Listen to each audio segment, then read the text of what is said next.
preso, a polícia descarta nova ação terrorista. O governo da Indonésia marcou para o próximo domingo a execução do brasileiro Marco Archer Cardoso Moreira, condenado por tráfico de drogas. Ele está preso desde 2003.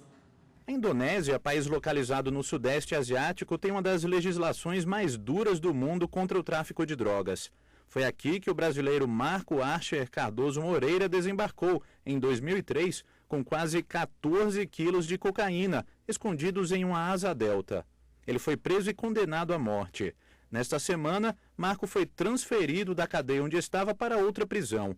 E a execução por fuzilamento foi marcada para este final de semana. Desde a condenação, o governo brasileiro fez os 2 pedidos de clemência possíveis, um em 2006 e o outro em 2008.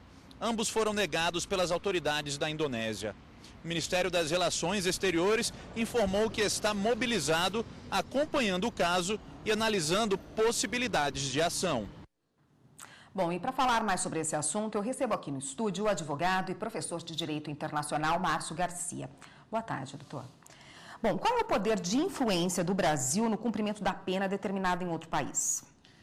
É muito reduzido, né? Nós temos que considerar que a aplicação da lei penal no espaço territorial de um país é algo que diz respeito à soberania daquele Estado. Então, o grau de influência é muito reduzido. É como pensar contrário senso. Se algum mandatário de outro país quisesse influir numa decisão do Poder Judiciário brasileiro. Entretanto, à vista dos fatos e tendo em vista a pena combinada, a pena aplicada, que é a pena de morte, quer dizer, há um exercício um pouco mais amplo do ponto de vista das relações internacionais, o executivo como condutor das relações internacionais, no sentido de tentar minimizar ou comutar a pena capital numa pena de prisão perpétua, por exemplo. Mas isso é algo avulso e bastante incomum. Quais os direitos desse condenado relativos aos direitos que um preso comum tem no Brasil? Por exemplo, esse condenado em outro país tem direito à visita de familiares? Olha, é difícil você precisar, quer dizer, o direito internacional não vai te dar uma resposta unívoca. Quer dizer, cada país vai ter o seu modo de proceder. Imagino que na Indonésia também a visita dos familiares seja algo admitido, porque isso é um direito elementar, o acesso à família. Agora, deverá haver também restrições, quer dizer, não deve ser um acesso muito fluido, muito fácil. Então, ele tem alguns direitos, não pela circunstância de ser um apenado à pena de capital, que ele não tem direitos ainda, enquanto vivo, básicos do ser humano. E um deles seria a visita familiar, por exemplo. Sobretudo nesse contexto, e aí é dramático imaginar, mas enfim, faz parte desse cenário, num contexto em que a pessoa tem uma data para expirar. Então, em geral, a família se reúne antes com o condenado e tem, sem dúvida, imagino que na Indonésia não deva ser muito diferente.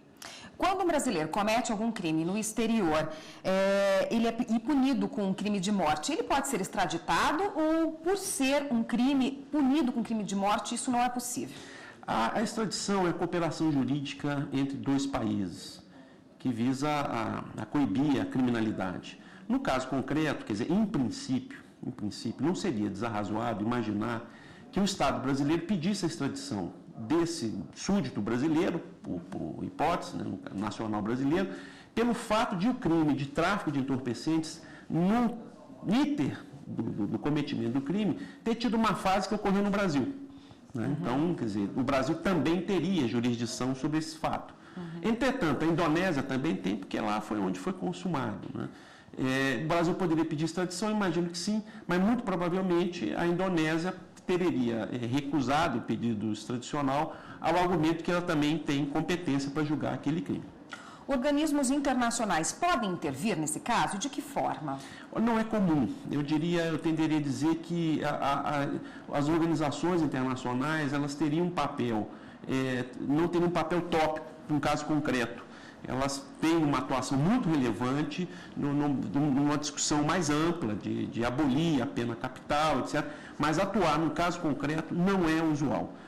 Organizações internacionais. Entretanto, alguns organismos não governamentais, organizações não governamentais, que aí dentro de uma outra esfera, não é uma relação interestatal, elas têm atuado, têm vocalizado, enfim, mas não tem o mesmo grau de contundência do que teria, por exemplo, uma organização internacional, se fosse a hipótese. A Anistia Internacional tem agido aí, tentou agir nesse caso, mas não teve sucesso, né? A Anistia Internacional exerce um papel muito relevante no sentido de apontar os estados que ainda têm a prática, nos seus relatórios anuais, enfim, no sentido de evitar, no futuro, ampliar ainda mais a base daqueles países que aboliram a pena de morte, né? E, de fato, a Anistia Internacional tem um papel muito importante. Em que situação é possível impedir que a pena de morte seja aplicada em um país que prevê isso? Olha, nós temos que fazer uma análise caso a caso. Nós estamos falando hoje, se não me falha a memória, em 58 países que admitem a pena de morte. Então, teria que ser feita uma análise caso a caso. Eu tenderia a dizer que nós temos como derradeiro recurso o pedido de perdão ou clemência, que é precisamente o que o Estado brasileiro está tentando fazer. É comutar a pena capital e uma pena de prisão para uma pena de prisão perpétua, por exemplo. Seria o último recurso, mas não há uma norma unívoca que se aplique a todas as situações. Eu ainda tenho algumas perguntas para fazer para o senhor, mas vou pedir para o senhor ficar aqui um pouquinho conosco no estúdio, vamos para o intervalo e daqui a pouco a gente volta a falar desse assunto. Okay.